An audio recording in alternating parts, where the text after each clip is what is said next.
Esto que acabas de ver, este documento, fue emitido por la Guardia Nacional, en donde reconoce que algunos de sus elementos fueron puestos a disposición del Ministerio Público por la muerte de una persona, aunque posterior a este comunicado suman ya dos los fallecidos. Bienvenidos al Caporal del 2 de noviembre, comenzamos.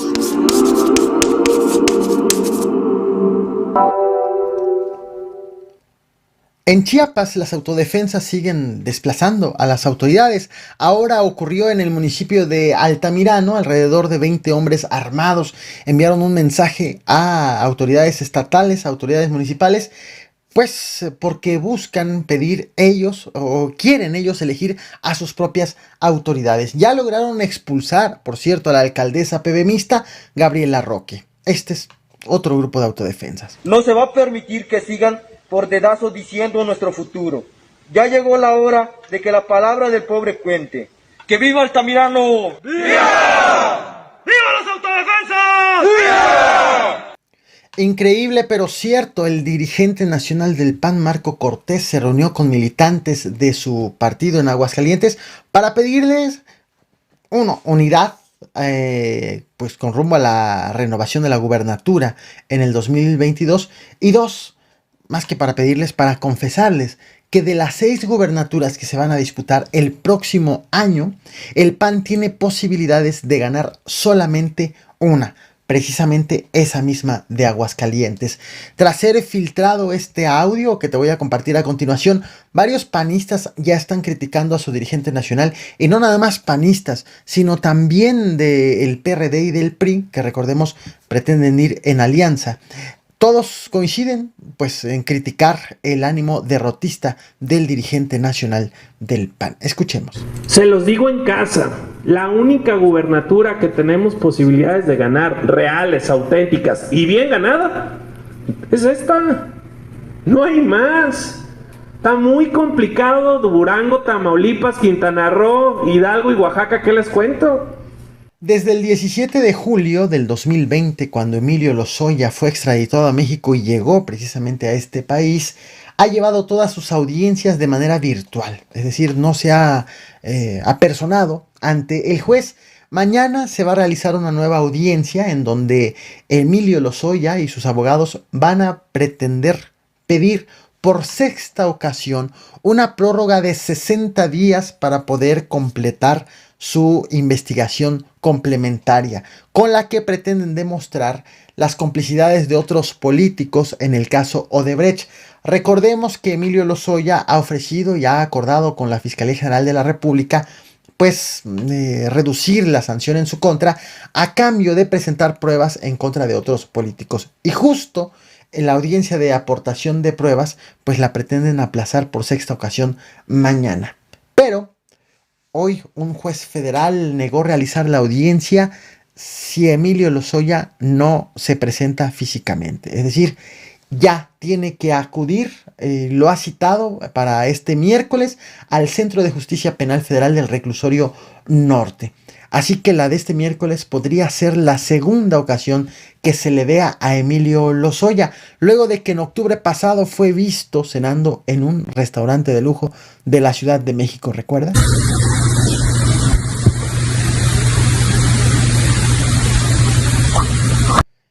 Y en Tlaquepaque, Jalisco, se desató tremenda balacera.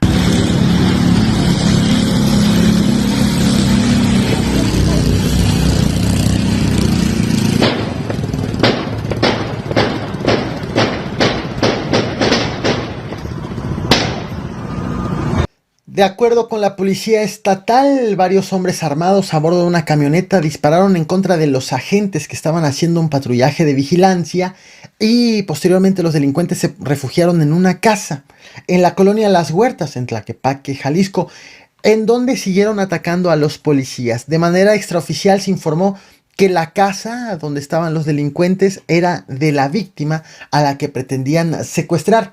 Tras 20 minutos de balaceras, donde los policías, por cierto, usaron gases lacrimógenos y obviamente mascarillas para protegerse de los mismos, porque como se trató de una zona habitacional, pues tenían que intervenir tratando de evitar que hubiera terceros afectados. El balance de la balacera fue de 4 detenidos y de una mujer asegurada. Atención, ella está en calidad de retenida, no se ha definido si es culpable o no, o si era víctima de estos hombres armados. Y también fueron aseguradas una camioneta, 4 armas y una tabla presuntamente usada por los supuestos delincuentes para golpear a los secuestrados. También hay un policía con una herida leve en el labio, producto de una lesión por esquirla. Te muestro imágenes por aire de las autoridades, parte del operativo que se hizo, incluso hasta con el apoyo del helicóptero Cero.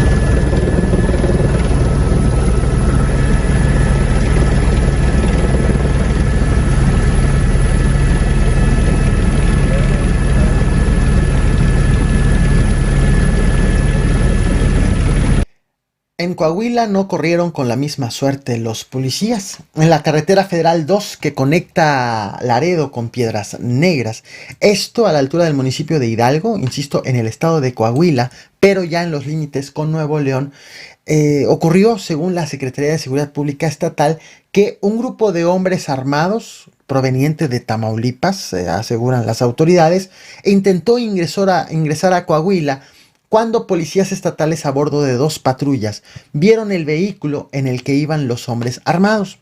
Les marcaron el alto, pero ellos se negaron a detenerse, por lo que se inició una persecución que cuando llegó hasta los límites con el estado de Tamaulipas, pues los policías se dieron cuenta que allí había más hombres armados a bordo de más vehículos. Y entonces estos empistolados abrieron fuego en contra de los policías.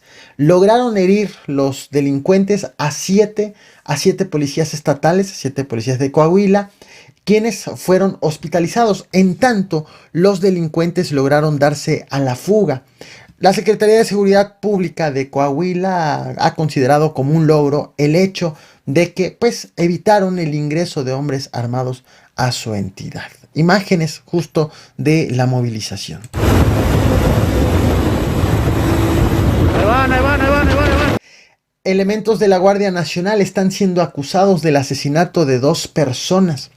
Todo inició el pasado domingo 31 de octubre, con el ingreso de migrantes centroamericanos, en específico a Pijijiapan, Chiapas.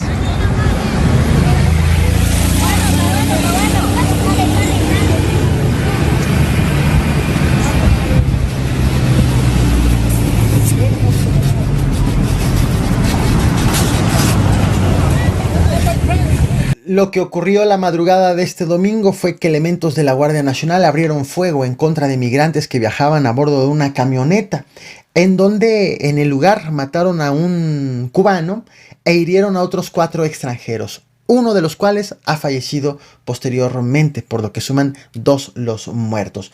La Guardia Nacional emitió esta tarjeta informativa que estás viendo en pantalla, en donde aquí reconoce los hechos. Informó que todo empezó a la 1:40 de la madrugada de este 31 de octubre, que notaron que 3 vehículos evadieron el puesto de control de seguridad de Huixtla. Por lo tanto, se movilizaron para rastrear, para dar con estas personas a bordo de estos 3 vehículos. Y dieron con una camioneta en el camino de terracería que conduce al ejido Echegaray.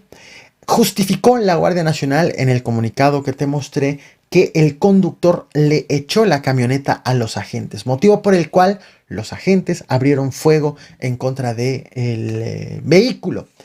Aseguró la Guardia Nacional que todos los que participaron en este hecho fueron puestos a disposición de las autoridades ministeriales, así como el armamento y el equipo que utilizaron.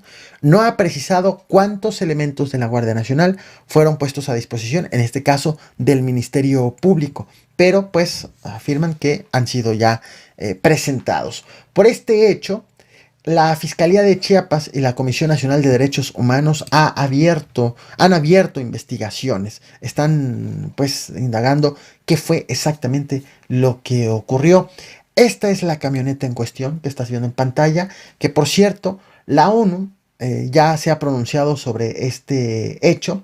2 agencias de las Naciones Unidas han pedido al Instituto Nacional de Migración que transparente las órdenes que le dan las autoridades mexicanas a los agentes, en este caso a los agentes encargados de contener a los migrantes.